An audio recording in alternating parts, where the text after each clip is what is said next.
कीजिएगा उसको। American president ने कहा व्हाट अ बारबरस नेशन। किस कदर जाहिल कौम है कि ये कर क्या रहे हैं हमें समझ नहीं आ रही। सहाफ़ियों को खुलेआम कोड़े मारना, अखबार सुबह सुबह पहला सफ़ा काला आया करता था क्योंकि सेंसर हो गया, कुछ नहीं कह सकते आप। इसके अलावा वही जो रेडिकल्स हैं उनको पैसे दे देकर हज़ारों, जब नेहरू ने वहाँ पर यूनिवर्सिटियाँ जो बनाई जिसमें IIT भी है या दीगर इंजीनियरिंग यूनिवर्सिटीज़ हैं, वही से दुनिया भर के जो आज गूगल के और माइक्रोसॉफ्ट के और यूट्यूब के जो CEOs निकल रहे हैं वो नेहरू की बनाई हुई यूनिवर्सिटी से निकल रहे हैं। और हमारी जो एक्सपोर्ट है वो ज़िया साहब की बनाई यूनिवर्सिटियों से निकल रही है जो दुनिया भर में जाके फटती फिर रही है। ये एक्सपोर्ट है। तो छोटों को प्यार और बड़ों को नमस्कार। मेरा नाम है गौरव और आप लोग देख रहे हैं फिर से हमारा यूट्यूब चैनल द भारत, जिसमें कि दोस्तों आज मैं आप लोगों के लिए लेकर के आया हूँ फिर से एक बहुत ही बेहतरीन सा वीडियो, जिसमें कि आप लोग देखने वाले हैं कि यार पाकिस्तान के एक बहुत बड़े इंटेलेक्चुअल है जिनका नाम है सैयद मुजम्मिल हुसैन। मैं शायद से उनका नाम गलत बोल रहा हूँ, पर यार इस आदमी के जैसा मैंने पाकिस्तान में एक भी जो है वो यार बुद्धिमान व्यक्ति नहीं देखा। इनकी जो है वो नॉलेज बहुत ही अच्छी है। इन्होंने खासकर एक बहुत ही ज्यादा एक वायरल बयान दिया है जिसमें कि ये कह रहे हैं कि नेहरू एक तरफ जो है वो भारत में बना रहे थे IIT IIM, और हमारे साइड में जो है वो मोहम्मद अली जिन्ना भुट्टो ये बना रहे थे लश्कर तैयबा और लश्कर और पता नहीं क्या क्या, आप लोगों को तो पता ही है इनके नाम है, लश्कर तैयबा, अलकायदा, ये लोग बना रहे थे। तो यही है डिफरेंस हमारे इंडिया और पाकिस्तान में। ये पूरे की पूरी बयान जो है वो पहले तो चलिए हम लोग देख लेते हैं, फिर बाद में हम लोग जो है इसके ऊपर में एक डिटेल बात करने हमें वाले ये हैं। सारे प्रोविंसेस मिलते हैं जिनका नाम पाकिस्तान रखा जाता है। तो पहली तकरीर वहाँ जाकर क्या होती है कि ए बंगालियों, अंग्रेज़ी में पहली तकरीर ये होती है कि ए बंगालियों, मैं अंग्रेज़ी में कह रहा हूँ कि तुम्हारी ज़ुबान उर्दू होगी, ठीक है। और वो सारे कहते हैं कि जनाब ये आपने क्या कर दिया हमारे साथ, because we draw identity on the basis of lexicon. ज़ुबान के लिहाज से हम पहचान करते थे अपनी, आपने ज़ुबान ही छीन ली हमसे, तो फिर हम किस तरह से, हमारा तो नेशनलिज्म सारा ख़राब हो गया। लेकिन हमने नहीं सुनी उनकी बात, तो इसी तरह आके उसको इम्पोज़ किया। और अभी कुछ दिन पहले 16 दिसंबर गुजरा, अगर आप उसके मुहर्रिकात पढ़ें तो सबसे बेसिक जो एक कार्डिनल सिंध पाकिस्तान की रियासत का था वो था ही उनसे उनकी ज़बान छीनने की कोशिश करना, जहाँ से तहरीक का आगाज़ होता है। क्या ज़रूरत थी शुरू में आकर आइडेंटिटी को इन्फोर्स करने की, कि आइडेंटिटी सिर्फ तब बनेगी जब सारे इंसान एक ज़बान बोलेंगे। दुनिया में हज़ारों ज़ुबानें बोली जाती हैं, हिंदुस्तान आपके बिल्कुल बॉर्डर के ऊपर है, वहाँ देख लीजिए कितनी ज़ुबानें बोली जाती हैं, कितने डिस्टिंक्ट कल्चर हैं। नॉर्थ इंडियन कितना मुख्तलिफ है जो दूसरी तरफ हिंदुस्तान में लोग रहते हैं उनसे, लेकिन वो सर्वाइव इसीलिए कर रहे हैं कि इन्फोर्स नहीं किया, एनफोर्समेंट नहीं हुई। उसके बाद में हम आगे बढ़ते हैं, करारदाद मकासद आती है, ऑब्जेक्टिव रेजोल्यूशन। उसमें कहा जाता है कि पाकिस्तान इस्लामी रियासत होगा, साथ रिपब्लिक भी होगा। ये एक ऐसा मिक्स है जो दुनिया की तारीख में किसी ने पहले देखा ही नहीं। रिपब्लिक में सॉवरेनिटी अवाम की होती है, आइडियोलॉजिकल स्टेट में प्रोविडेंस की होती है, ठीक है। उन दोनों को मिक्स कर दिया, किसी को मालूम नहीं है कि दोनों में से अब टॉस कौन करेगा, कौन जीतेगा। वो एक उसका तयन हो गया, ऑक्सीमोरन। उससे हम आगे चलते हैं तो तकरीबन जब तक अयूब साहब का कॉन्स्टिट्यूशन नहीं आता तो उससे पहले पाकिस्तान काफिर रहता है, उसके बाद अचानक नाम के साथ इस्लामिक लग जाता है कि अब इस्लाम कबूल किया हमने। और फिर 62 का कॉन्स्टिट्यूशन आता है तो उसके अंदर फिर इस्लामिक का वर्ड हट जाता है। 4 साल पाकिस्तान मुसलमान रहा, उससे पहले तकरीबन 16 साल मुसलमान रहा और फिर काफिर हो गया। फिर भुट्टो साहब ने मशवरा दिया कि अयूब साहब ये आप क्या कर रहे हैं, तो इसके साथ ये भी ऐड कीजिए प्लीज़। तो वो फिर उन्होंने इस्लामिक अंदर इंसर्ट किया ताकि मुझे ज़रा आवाम की सपोर्ट हासिल रहे, क्योंकि आवाम यहाँ पर सपोर्ट ही सिर्फ जज्बात की बेस पे करती है, परफॉर्मेंस तो पूछता ही कोई नहीं है। सब ये पूछते हैं मजहबी लेजिस्लेशन की है आपने। और आवाम को बेवकूफ़ बनाने का सबसे बुनियादी जो यहाँ पर जिसको कहना चाहिए जो बारगेनिंग चिप है रियासत के पास, वो सिर्फ ये है कि उनको इतनी ओपीएम दो, उनको इतना ये सिखाओ कि हमने तुम्हें मज़हब सिखाना है। हालांकि रियासत का काम ये नहीं है, मज़हब मेरा ज़ाती मसला है, मैंने ख़ुद तयन करना है कि उसको किस तरह प्रैक्टिस करना है, लेकिन हुक्मरान के हाथ में हम यहाँ पर सब दे देते हैं। इसीलिए ऐसी कानून साजियाँ होती हैं जिससे माइनॉरिटीज़ भी चली जाती हैं। इसके अलावा ऑपरेशन भी होता है, कोड़े भी मारे जाते हैं। और जिस किस्म की लेजिस्लेशन हमने 80s में यहाँ पर देखी हैं वो इसीलिए हुई हैं सारी की सारी।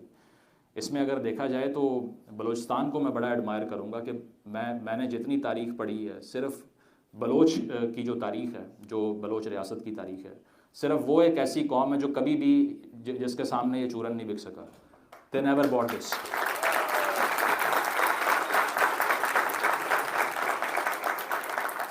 सबसे मुझे कहना चाहिए प्रोग्रेसिव जो नेचुरली एक मुआशरा होना चाहिए था वो था। उसकी वजह ये कि इवन ब्रिटेन को ये मालूम था इनकी इंपॉर्टेंस क्या है।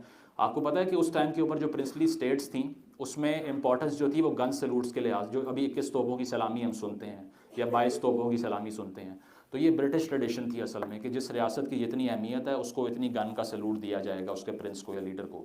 तो पाकिस्तान की तारीख में जितनी प्रिंसली स्टेट पाकिस्तान के हिस्से में आई, जैसे दीर की है, स्वात की है, या गिलगित की है, या ये कल्लात की रियासत थी, तो सबसे ज़्यादा गन्स 19 गन सैल्यूट कल्लात की रियासत के लिए था, because it was the most important to the Britain.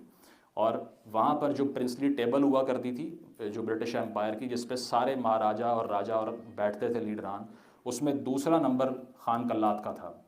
और आज वही लोग यहाँ पर मारे खा रहे होते हैं और उनकी कोई वक़्त नहीं है, क्योंकि हमने उनको इस तरह से ट्रीट किया है कि जैसे आप तो सिर्फ फ्रिंजेस पे रहने के लिए हैं ना, आपको तो कुछ मालूम नहीं है, आप तो एक बारबेरियन रेस हैं, बाहर से आके हम बताएंगे कैसे इंसानियत को प्रैक्टिस करना है, आप तो सिर्फ जहालत का मंबा हैं, इसके अलावा तो कुछ मालूम ही नहीं है। सेकेंडरी हो गया और एक नेशनल आइडेंटिटी आर्टिफिशियली क्रिएट की जाए, जिसने तमाम जो फसाद की जड़, जिसको आज का पाकिस्तान हम कहते हैं, तो जिसमें लोग कहते हैं भुट्टो जिंदा है, नहीं, हम कहते हैं ज़िया जिंदा है, ठीक है।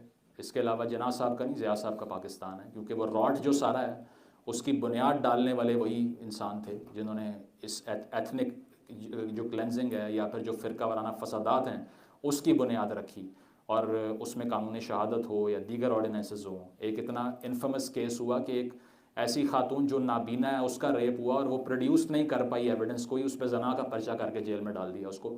अमेरिकन प्रेसिडेंट ने कहा व्हाट अ बारबरस नेशन, किस कदर जाहिल कौम है कि ये कर क्या रहे हैं, हमें समझ नहीं आ रही। सहाफ़ियों को खुलेआम कोड़े मारना, अखबार सुबह सुबह पहला सफ़ा काला आया करता था क्योंकि सेंसर हो गया, कुछ नहीं कह सकते आप। इसके अलावा वही जो रेडिकल्स हैं उनको पैसे दे देकर हज़ारों, जब नेहरू ने वहाँ पर यूनिवर्सिटियाँ जो बनाई जिसमें IIT भी है या दीगर इंजीनियरिंग यूनिवर्सिटीज़ हैं, वही से दुनिया भर के जो आज गूगल के और माइक्रोसॉफ्ट के और यूट्यूब के जो CEOs निकल रहे हैं वो नेहरू की बनाई हुई यूनिवर्सिटी से निकल रहे हैं, और हमारी जो एक्सपोर्ट है वो ज़िया साहब की बनाई यूनिवर्सिटियों से निकल रही है जो दुनिया भर में जाके फटती फिर रही है। ये एक्सपोर्ट है। तो खैर ये सारा कुछ देखते हुए जो आइडेंटिटी थी उसकी एक रीडेफिनेशन हो गई, और आइडेंटिटी ये बन गई कि अब से सऊदी सलाफिज़म हमारी आइडेंटिटी है। तो उसमें बाकी सारी ट्रेडिशन चली गई बैकड्रॉप के अंदर, और हमने अपने आप को सऊदी बना लिया और हमने कहा कि हम ये हैं।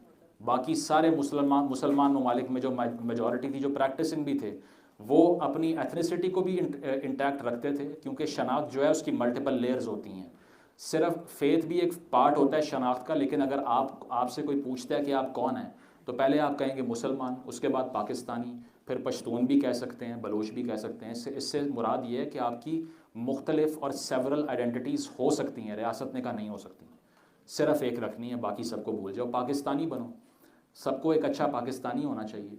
तो उस पर आपने आवाज़ों को बंद करना शुरू किया, तहरीकें जन्म लीं। 70s के अंदर आपने वहाँ ऑपरेशन किया जो आज तक तहरीक चल रही है, और उसके बाद में इस आइडेंटिटी के क्राइसिस को आपने हाइटन कर दिया।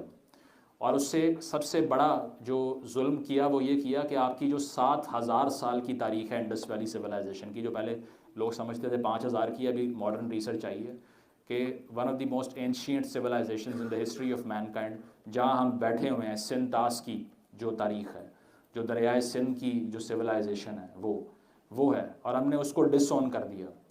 हमने उन जंजीरों को जो है ना वो हमने तोड़ा, और हमने कहा कि बस आज के बाद हमारा 47 से पहले कोई लेना देना नहीं है।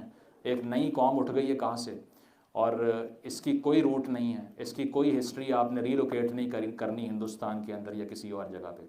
तो अगर एक कौम से उसकी तारीख़ छीन लोगे तो उसका फ्यूचर भी छिन जाता है। हेगल ने कहा था कि if you snatch a Nations history you snatch their future. वो इसीलिए कि अगर मैंने अपने आप की इस्लाह करनी है तो मैं कल की जो मैंने खाम ख्यालियाँ या फिर जो बेवकूफ़ियाँ की हैं उसी को रिविज़िट करूँगा ना, उसके बाद आगे जाऊँगा, कल ये गलती हुई थी आइंदा नहीं करनी। तो जैसे कि आप लोगों ने देखा इनका, फर्स्ट ऑफ ऑल तो मैं ये बात कहना चाहूँगा कि इस आदमी का नॉलेज जो है वो एक अलग लेवल पे है, ये आपको मानना ही पड़ेगा।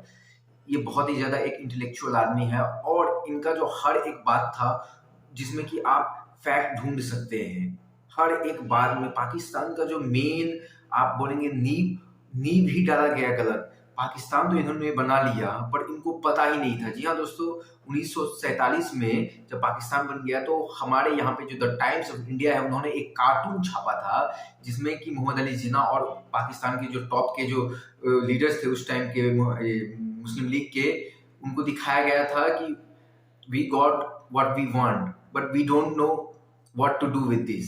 सो इस तरीके का कार्टून 1947 में बनाया गया था और यही आप देख के आपको समझ में आ रहा है कि क्या हालत हो गया है पाकिस्तान का, क्योंकि इन लोगों के पास जो है वो एक फ्रेम ऑफ माइंड ही नहीं है कि ये देश को चलाना कैसे है। फर्स्ट ऑफ ऑल तो ये आप समझ लीजिए एक ऐसा कंट्री है जो कि एक इस्लामिक कंट्री भी है और एक रिपब्लिक भी है। ये हो कैसे सकता है, या तो वो एक इस्लामिक कंट्री हो या तो सिंपल से एक रिपब्लिक हो, जैसे हमारा इंडिया रिपब्लिक है तो वह है सिंपल सा। ये हमारा कोई हिंदू राष्ट्र नहीं है, कोई मुस्लिम राष्ट्र नहीं है, ये एक रिपब्लिक कंट्री है। ये एक ढांचा होता है किसी भी कंट्री का। और पाकिस्तान का तो आप देख ही रहे हैं क्या हाल है। ये आधे तीतर भी है, आधे बटेर भी है। इनको इसी के कारण जो है वो इनको ये हालत आज देखनी पड़ रही है, क्योंकि इन लोगों ने जो है वो कभी भी लॉन्ग टर्म सोचा ही नहीं कि क्या होने वाला है आगे। और सबसे बड़ी बात ये है कि इनका जब तक ये जो इनका जो पंजाबी जो है वो जब तक हावी रहेंगे इनकी पूरी कंट्री के ऊपर में, तब तक यही होने वाला है। क्योंकि पंजाबी अपने आप को मानते हैं कि हम जो है वो एक अलग रेस के हैं, हम लोग एरियन रेस के हैं, हमारी जो है वो क्षमता अलग है, हम लोग अल्फा मेल हैं। तो लोग अपने सामने में किसी को नहीं मानते। इसी वजह से जो है भाई 1947 में आपको पता ही है पाकिस्तान का 2 टुकड़ा हो गया था, क्योंकि भाई वो इंडिया ने नहीं किया था कुछ भी, इन पाकिस्तानियों के कारण ही हुआ था। इन्होंने जितना ज़्यादा अत्याचार किया था बांग्लादेश पे, शेख मुजीबुर रहमान पे, उसी का कारण है कि एक देश बना था 1971 में बांग्लादेश, इन्हीं लोगों के कारण। और इनका जो है वो 2 नेशन थ्योरी वहीं पे समाप्त हो गया है क्या? क्योंकि भाई आपको ये बताओ कि पाकिस्तान से बांग्लादेश क्यों निकला? वहाँ पे तो आप एक ही धर्म के थे, फिर भी 2 अलग कंट्री बने, क्यों बने? और मैं तो भाई एक बात कहना चाहता हूँ आप लोगों से, भले ही आप लोग मेरे इस बात से एग्री करें या फिर ना करें, कि यार ये लोग जो हमारे यहाँ से चले गए ना, ये बहुत ही ज़्यादा अच्छा हुआ। इसी के कारण जो है हम लोग इतना ज़्यादा अभी डेवलप कर पा रहे हैं, आने वाले टाइम में और भी बहुत ज़्यादा डेवलप करने वाले हैं। अगर ये लोग रहते तो शायद हम लोग इतना अच्छा नहीं कर पाते, ये मैं मानता हूँ। क्योंकि ये लोग हमेशा देश में जो है वो केओस, एक अराजकता की माहौल जो है वो देखने को मिलती है इन लोगों के कारण, और हमारा देश कभी भी स्टेबल नहीं रह पाता। ये तो आप मानो या फिर ना मानो, पर ये हालत तो होना ही था। तो कहते हैं ना, गीता में एक सार है कि जो कुछ भी होता है वो अच्छे के लिए होता है। आप ये मत देखिए कि अभी जो आपके साथ हुआ है ये आपको शायद खराब लग रही है, पर अगर आप लॉन्ग टर्म में देखेंगे तो आपके साथ जो है वो कदम आपको एक बहुत ही ज़्यादा फ़ायदा देने वाला है। और 1947 में जो हमारे देश का विभाजन हुआ तो सबको बहुत खराब लगा, पर अभी आप अच्छे नज़रिए से देखिए कि उसका क्या कारण है और हम लोग कहाँ पे पहुँच गए हैं और आने वाले टाइम में कहाँ पे जाने वाले हैं। तो मैं तो भाई ये भी कहता हूँ कि जो होता है वो अच्छे के लिए ही होता है। तो होप करता हूँ कि ये वीडियो जो है वो आप लोगों को पसंद आई होगी और अच्छी भी लगी होगी। तो मिलते हैं अगले वीडियो में, तब तक के लिए गुड बाय, जय हिंद।